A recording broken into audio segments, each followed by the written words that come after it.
Hi friends, ಎಲ್ಲರಿಗೂ ನಮಸ್ಕಾರ. ಎಲ್ಲರೂ ಹೇಗಿದ್ದೀರಾ, ಚೆನ್ನಾಗಿದ್ದೀರಾ ಅಂತ ಅಂದ್ಕೊಂಡಿದ್ದೀನಿ. ಬನ್ನಿ ನಾಷ್ಟ ಮಾಡೋಣ ಎಲ್ಲರೂ.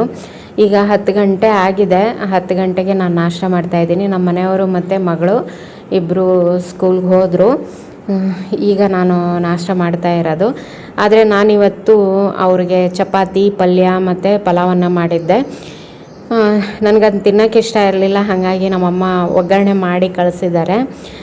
ಒಗ್ಗರಣೆ ತಿಂದುಬಿಟ್ಟು ಕೂತ್ಕೊಂಡಿದ್ದೆ. ಅಷ್ಟರಲ್ಲೇ ಈ ಮಂಗ ಒಳಗಡೆ ಬಂದು ಬಾಳೆಹಣ್ಣು ಪೂರ್ತಿ ತಗೊಂಡೋಗ್ಬಿಡ್ತು.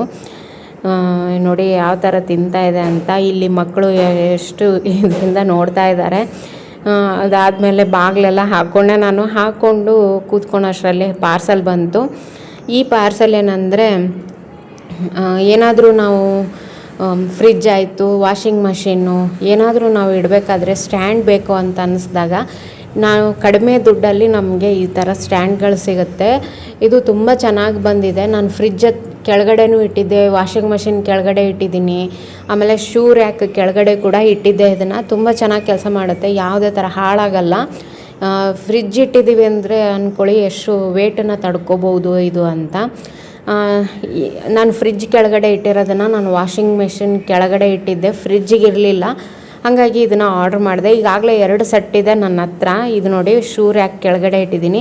ಈ ರೀತಿ ಇರೋದ್ರಿಂದ ಏನಾಗುತ್ತೆ ಅಂದರೆ ಕಸ ಬಳ್ಕೊಳೋದಕ್ಕೆ ಈಸಿ ಆಗುತ್ತೆ. ಹಾಗಾಗಿ ನಾನು ಇದನ್ನು ಜಾಸ್ತಿ ಯೂಸ್ ಮಾಡ್ಕೊತೀನಿ.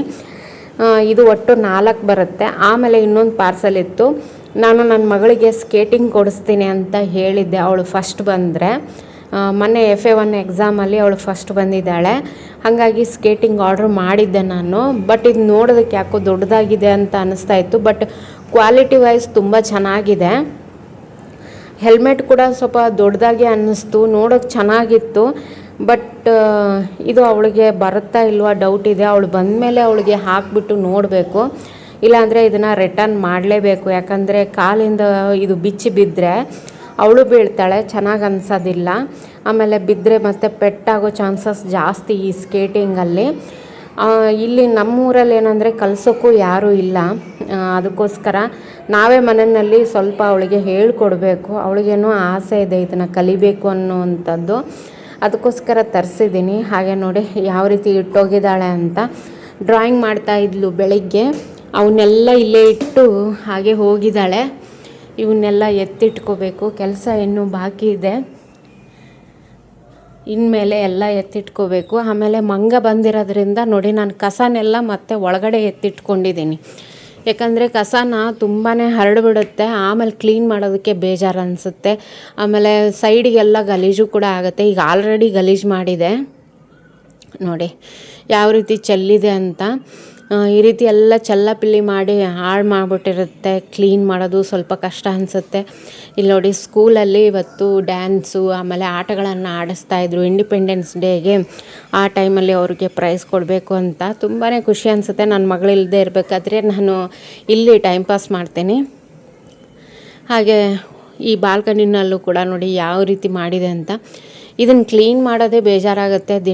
ಪ್ರತಿ ಇದನ್ನು ಈ ಥರ ಮಾಡೋದು. ಈ ರೀತಿ ಮಾಡೋದಕ್ಕೆ ನನಗೆ ಕಿಚನ್ ವೇಸ್ಟ್ ಗೊಬ್ಬರ ಮಾಡೋದು ಆಗ್ತಾನೇ ಇಲ್ಲ. ನೋಡಿ ಈ ಪಾಟು ಕೆಳಗಡೆ ಬಿಸಾಕಿದೆ. ಈ ಪಾಟು ತುಂಬಾ ಚೆನ್ನಾಗಿದೆ. ಇದರಲ್ಲಿರೋ ಗಿಡ ಕೂಡ ಅಷ್ಟೇ ನೋಡಿ ಎಷ್ಟು ಚೆನ್ನಾಗಿದೆ. ಈ ಥರ ಗಿಡಗಳನ್ನು ಹಾಳು ಮಾಡೋಗೋಯ್ತು ಅಂದರೆ ಭಾಳ ಬೇಜಾರು ಅನಿಸುತ್ತೆ. ಸ್ಟ್ಯಾಂಡ್ ಮೇಲೆ ಇಟ್ಟಿದ್ದೆ, ಅದನ್ನು ಕೆಡವಾಕ್ ಹೋಗ್ಬಿಟ್ಟಿದೆ. ಮಂಗನ ಕೆಲಸನೇ ಇದಲ್ಲ. ಹಾಗೆ ಮೇಲೆ ಕೂಡ ಹೋಗಿ ನೋಡೋಣ. ಯಾಕಂದರೆ ಏನೋ ಒಂಥರ ದಡ್ಡಂತ ಸೌಂಡ್ ಬಂತು. ಯಾವುದೋ ಪಾಟ್ ಬಿತ್ತು ಅಂತ ಅನ್ನಿಸ್ತು. ಹಾಗಾಗಿ ನೋಡೋಕ್ಕೆ ಅಂತ ಹೋದೆ. ಮಂಗ ಇವತ್ತು ಜಾಸ್ತಿ ಇರೋದ್ರಿಂದ ಎಲ್ಲ ಕಡೆ ಓಡಾಡ್ತಾ ಇದ್ದಾವೆ. ಹೋಗಿ ನೋಡಿದ್ರೆ ಅಲ್ಲಿ ನೋಡಿ ಕಿಟಕಿ ಸಜ್ಜ ಮೇಲೆ ಒಂದು ಗಿಡ ಬಿದ್ದಿದೆ. ಅದು ಪರ್ಸ್ಲೇನ್ ಗಿಡ. ಅದನ್ನು ತೊಗೊಳೋದೇ ಕಷ್ಟ ಈಗ ನನಗೆ. ನಮ್ಮ ಮನೆಯವ್ರಿಗೆ ಹೇಳಬೇಕು ಈಗ ಬಂದಮೇಲೆ ಆ ಗಿಡ ಎತ್ಕೊಡಿ ಅಂತ. ಇಲ್ಲಾಂದರೆ ಒಣಗೋಗ್ಬಿಡುತ್ತೆ ಅದು. ಅವ್ರು ಬರೋಷ್ಟರಲ್ಲೇ ಒಣಗುತ್ತೆ ಅಂತ ಅನಿಸುತ್ತೆ. ಇದಿಷ್ಟು ನೋಡಿಕೊಂಡು ಮತ್ತೆ ಕೆಳಗಡೆ ಬಂದು ಸ್ವಲ್ಪ ರೆಸ್ಟ್ ಮಾಡೋಷ್ಟೊತ್ತಿಗೆ ನನ್ನ ಮಗಳು ಸ್ಕೂಲಿಂದ ಬಂದಳು ನೋಡಿ. ಸರಿ ನೋಡಿಲ್ಲ,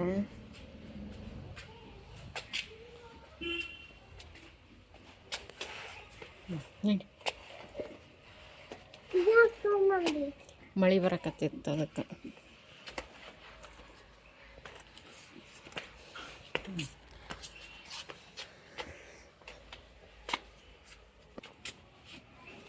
ಅಮ್ಮ ಏನು ಮಾಡಿದೀವತ್ತ?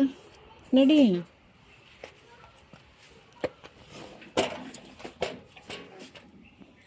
ಊಟ ಮಾಡಿದಿ?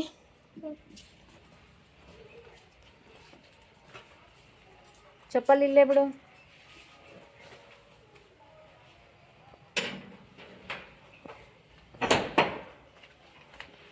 ಸಿರಿ ಅಲ್ಲ, ಪತಂಜಲಿ ಪಾರ್ಸಲ್ ಅದು. ಸ್ಕೇಟಿಂಗ್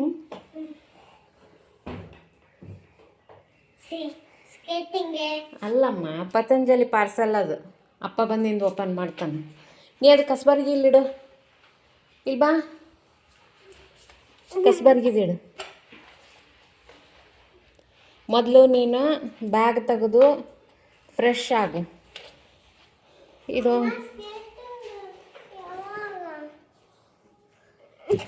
ಕೊಡ್ತೀನಂತ. ನಾನು ಸರ್ಪ್ರೈಸ್ ಹೇಳ್ಬೇಕಂದ್ರೆ ನೀನೇ ಹೇಳಕತ್ತಿ ಸ್ಕೇಟಿಂಗ್ ಕೊಡಂತ.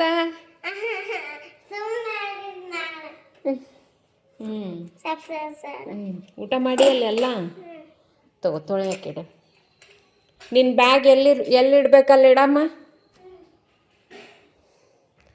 ಬಾ, ದಿನ ಇಡ್ಬೇಕಿಲ್ಲ ನೀನು.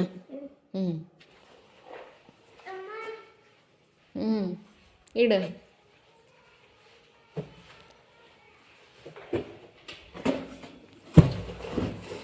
ಹೆಂಗದು ಚಂದಾಗ ನೀಟಾಗ ಇಡಬೇಕು. ಕೊಡ್ತೀನಂತ ಅದಾವದ್ರಾಗ.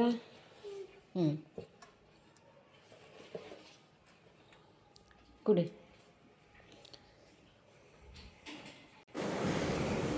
ಇಲ್ಲಿ ಏನು ಮಾಡಿದ್ದೀನಿ ಅಂದರೆ, ನಾನು ನನ್ನ ಮಗಳದ್ದು ಆಟಿಕೆ ಸಾಮಾನು ಏನು ಕಟ್ಗೆದೆಲ್ಲ ಇದೆಯಲ್ಲ, ಅದನ್ನು ಇಲ್ಲಿ ಶೋಗೆ ಅಂತ ಒಂದು 2 ಪೀಸನ್ನು ಇಟ್ಟಿದ್ದೀನಿ.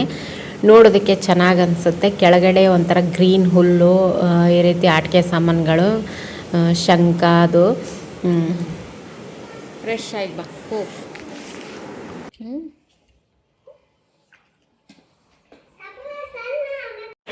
ಇವತ್ತು ನಿನಗೆ 2 ಸರ್ಪ್ರೈಸ್. 2 ಸರ್ಪ್ರೈಸ್. ಒಂದು ಸರ್ಪ್ರೈಸ್ ನಿಂಗೆ ಗೊತ್ತಾಯ್ತಾ? ಇನ್ನೊಂದು ಸರ್ಪ್ರೈಸ್ ಗೊತ್ತಿಲ್ಲ ನಿಂಗೆ. ಇಲ್ಲಿ ಕುಂದ್ರು. ಏನು? ಹಾಂ, ನಾ ಏನು ಮಾಡೀನಿ ಅಂತನೂ ನಿನಗೆ ತಿನ್ನೋಕ್ಕೆ ಮಾಡೀನಿ ಅಂತ ಗೊತ್ತು ನಿಂಗೆ? ಓಕೆ. ನೀನು ಕಣ್ಣು ಮುಚ್ಕೊಂಡು ಕೊಂಡ್ರೆ. ಅಯ್ಯೋ, ಜಾಮೂನ್ ಅಲ್ಲ, ಬೇರೆ ನಿಂಗೆ ಇಷ್ಟ ಆಗಿದ್ದು. ಇಲ್ಲ, ತರ್ತೀನಿ. ಕಣ್ಣು ಮುಚ್ಚಿಕೋ. ಟೇಬಲ್ ಇಡ್ಲಿ.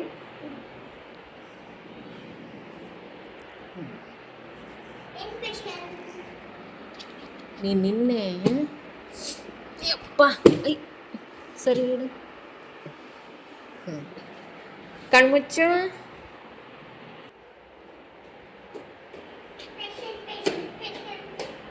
ಆ ಮಾಡು.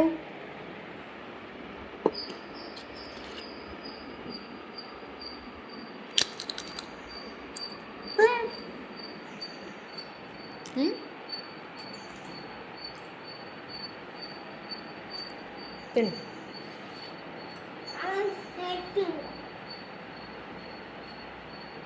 ಡನ್.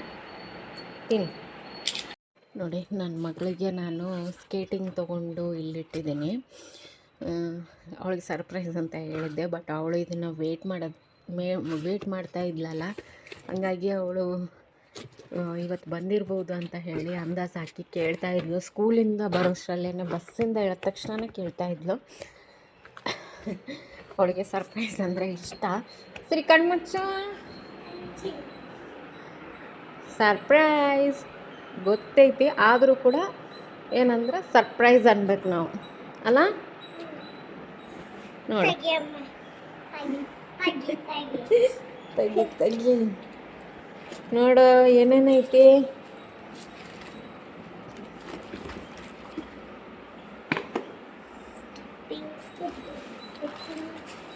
ಅವೆಲ್ಲ ಕವರ್ ಇದ್ರಾಗ ಹಾಕಮ್ಮ, ಇದ್ರಾಗ ಹಾಕ.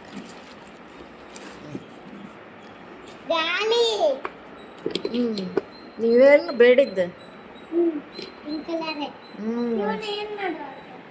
ಅವನ ಕೈಗೆ ಕಾಲಿಗೆ ಹಾಕೋಬೇಕು. ಹಾಂ ಹಾಕೊಂತಿ. ಹಾಂ ಬಾ, ಇಲ್ಲಿ ಹಾಕ್ತೀನಿ ಬಾ ನಾನು. ನೋಡಿ ಎಲ್ಲನೂ ಸೆಟ್ ಹಾಕಿದ್ದೀನಿ ಅವಳಿಗೆ. ಆದರೆ ಏನಂದರೆ ಅವಳಿಗಿದು ಬರೋದಿಲ್ಲ, ಯಾಕಂದರೆ ಹೆಲ್ಮೆಟ್ ಕೂಡ ತುಂಬ ಲೂಸ್ ಆಗುತ್ತೆ. ಆ ಕೈ ಮೊಣಕಾಲಿಗೆ ಮತ್ತು ಮೊಣಕೈಗೆ ಹಾಕಿರೋದು ಅದು ಕೂಡ ಲೂಸ್ ಆಗುತ್ತೆ. ಟೀ ಶರ್ಟ್ ಇರೋದ್ರಿಂದ ಸ್ವಲ್ಪ ಗ್ರಿಪ್ ಇದೆ, ಬಿಟ್ಟರೆ ಅದು ಇಳಿತಾ ಇದೆ. ಇನ್ನು ಸ್ಕೇಟಿಂಗ್ ಶೂಸ್ ಅಂತೂ ಬರೋದೇ ಇಲ್ಲ, ಕಾಲಿಂದ ಹೊರಗಡೆ ಬರ್ತಾ ಇದೆ.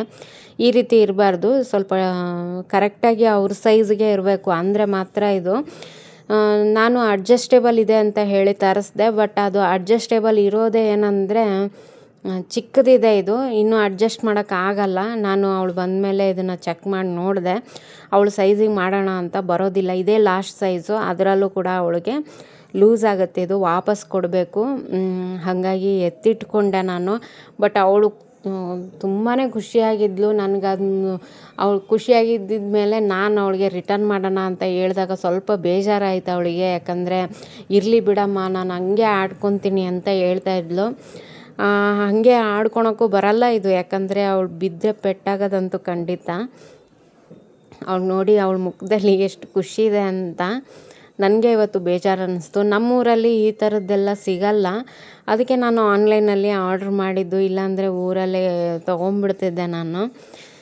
ಈಗ ಮತ್ತೆ ಅದು ವಾಪಸ್ ಬರೋದಕ್ಕೆ ತುಂಬ ಟೈಮ್ ಹಿಡಿಯುತ್ತೆ, ನನಗೆ ಇದೇ ಇರಲಿ ಅಂತ ಹೇಳ್ತಾ ಇದ್ಲು. ಆದರೂ ಕೂಡ ನಾನು ಅವಳಿಗೆ ರಮಿಸ್ಬಿಟ್ಟು ಪ್ಯಾಕ್ ಮಾಡೋಣ ಇದನ್ನು ಅಂತ ಹೇಳಿದ್ದೀನಿ. ಹೇಳಿದ್ಮೇಲೆ ಒಂಚೂರು ಅರ್ಥ ಮಾಡಿಕೊಂಡು ಸುಮ್ಮನಾದ್ಲು. ಈ ಥರ ಮಕ್ಕಳಿಗೆ ಖುಷಿ ಅನಿಸುತ್ತೆ ನೋಡಿ ಇದು. ಅವಳಿಗೇನಂದರೆ ಅವಳು ಫಸ್ಟು ಬಂದರೆ ನಾನು ಇದನ್ನು ಕೊಡಿಸ್ತೀನಿ ಅಂತ ಕಾಯ್ತಾ ಇದ್ಲು ಅವಳು, ಯಾವಾಗ ಬರುತ್ತೆ ಅಂತ. ಇದಿಷ್ಟು ಪ್ಯಾಕ್ ಮಾಡಿಬಿಟ್ಟು ಹೋಮ್ವರ್ಕ್ ಎಲ್ಲ ಮುಗಿಸ್ಬಿಟ್ಟು ಅಮ್ಮನ ಮನೆಗೆ ಹೋದ್ವಿ. ಇವತ್ತು ಅಮ್ಮ ಸಜ್ಕದ ಹೋಳಿಗೆ ಮಾಡಿದರು. ನಮಗೆ ಊಟಕ್ಕೆ ಇಲ್ಲೇ ಊಟ ಮಾಡಿ ಅಂತ ಹೇಳಿದರು, ಹಾಗಾಗಿ ಹೋಗಿದ್ದೆ. ಬಿಸಿ ಬಿಸಿ ಹೋಳಿಗೆ ಮಾಡಿ ಕೊಡ್ತಾಯಿದ್ದಾರೆ. ಸ್ವಲ್ಪ ಟೇಸ್ಟ್ ಚೇಂಜ್ ಅನಿಸುತ್ತಲ್ಲ ಈ ರೀತಿ ಊಟ ಮಾಡಿದ್ರೆ. ನೈಟು ಇಲ್ಲಿ ಊಟ ಮಾಡಿಕೊಂಡು ಮನೆಗೆ ಹೋದ್ವಿ ನಾವು. ಇವತ್ತು ಅವರು ಸಜ್ಕದ ಹೋಳಿಗೆ ಮತ್ತು ಬದನೆಕಾಯಿ ಪಲ್ಯ, ಹಾಗೆ ಸಂಡಿಗೆ, ಉಪ್ಪಿನಕಾಯಿ ಇದೆಲ್ಲ ಇತ್ತು ಇವತ್ತು. ಅನ್ನ ಮತ್ತು ಸಾಂಬಾರು ಮಾಡಿದರು. ತುಂಬಾ ರುಚಿಯಾಗಿರುತ್ತೆ ಅಮ್ಮನ ಕೈ ರುಚಿ. ಮಾಡಿಕೊಟ್ರು, ತಿಂದು ಮನೆಗೆ ಬಂದ್ವಿ ನಾವು.